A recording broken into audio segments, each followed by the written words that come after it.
은퇴하면 쉬고 싶다. 많은 사람들이 은퇴를 앞두고 하는 말입니다. 하지만 은퇴 후 쉬는 시간이 길어질수록 무기력해지고 나이가 더 빠르게 느껴진다고 호소하는 경우가 많습니다. 우리는 평생 일하며 생산성이 곧 가치라는 사회에서 살아왔습니다. 그런데 갑자기 이제 일 안 해도 돼 라고 하면 처음에는 해방감을 느끼지만 그 다음부터는 무엇을 해야 할지 막막해지는 겁니다. 그래서 저는 오늘 은퇴 후 진짜 인생을 살아가는 3가지 원칙에 대해 이야기하려고 합니다. 단순히 돈을 많이 모으는 것이 아니라 정신적 신체적 사회적으로 건강한 은퇴 후 삶을 어떻게 만들 것인가에 대한 현실적인 조언을 드리겠습니다. 1. 역할을 잃으면 사람이 늙는다. -내 역할을 다시 찾아라. 사회적 역할이 사라지면 무기력해진다. 우리는 직장인이든 사업가든 공무원이든 어떤 형태로든 사회적 역할을 가지고 살아왔습니다.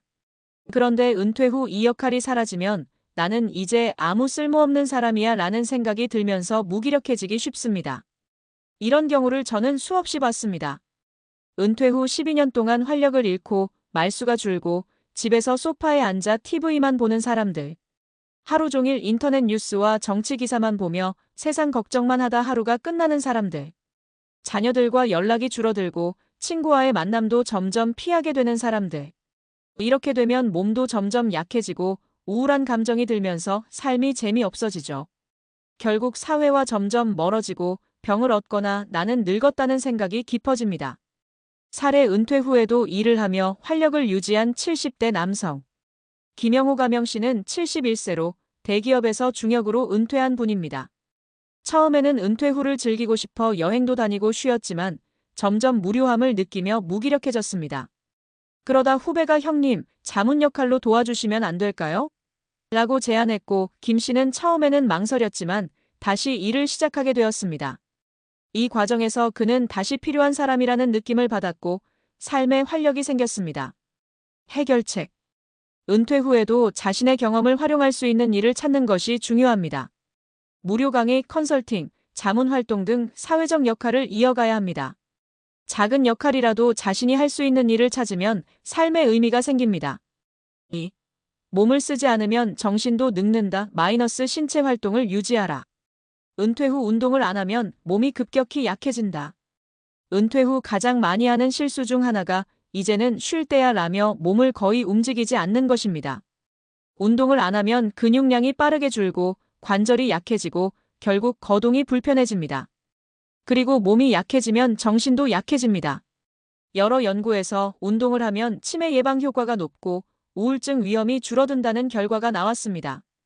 그런데도 많은 분들이 이제 나이 들었으니 무리하면 안 되라며 운동을 꺼립니다. 하지만 무리하지 않는 선에서 운동하는 것이 오히려 필수입니다. 사례 은퇴 후 운동을 시작한 68세 남성의 변화. 박정호 가명씨는 68세로 공무원 생활을 마치고 은퇴했습니다.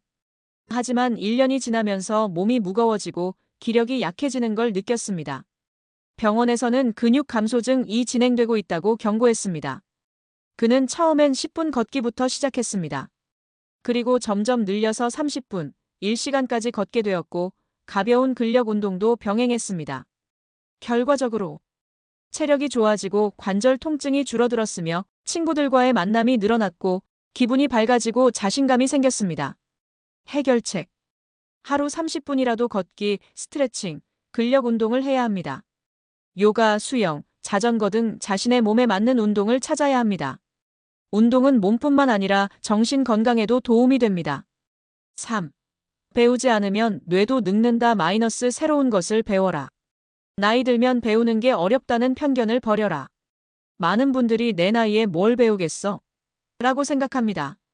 하지만 뇌는 평생 학습할 수 있도록 설계되어 있습니다. 새로운 것을 배우면 뇌가 활성화되면서 치매 예방 효과가 생기고 삶의 질이 높아집니다. 그리고 배우는 과정에서 새로운 사람들을 만나게 되면서 사회적 관계도 넓어집니다. 사례 70세에 IT를 배우기 시작한 여성. 이정희 가명씨는 70세가 넘도록 스마트폰을 제대로 다루지 못했습니다.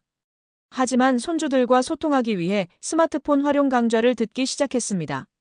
처음엔 어렵게 느껴졌지만 꾸준히 배우면서 이제는 SNS도 하고 유튜브 강의도 듣고 친구들과 영상 통화도 할 수 있게 되었습니다. 배우면서 자존감이 올라가고 손주들과도 더 가까워졌습니다. 해결책. 스마트폰 활용, 외국어, 악기, 그림 등 무엇이든 배울 수 있습니다. 온라인 강의나 지역 문화센터를 활용하면 쉽게 배울 수 있습니다. 배우는 과정에서 새로운 친구들도 만나게 됩니다. 결론. 은퇴 후 어떻게 살아갈 것인가? 이제는 단순히 오래 사는 것이 중요한 시대가 아닙니다.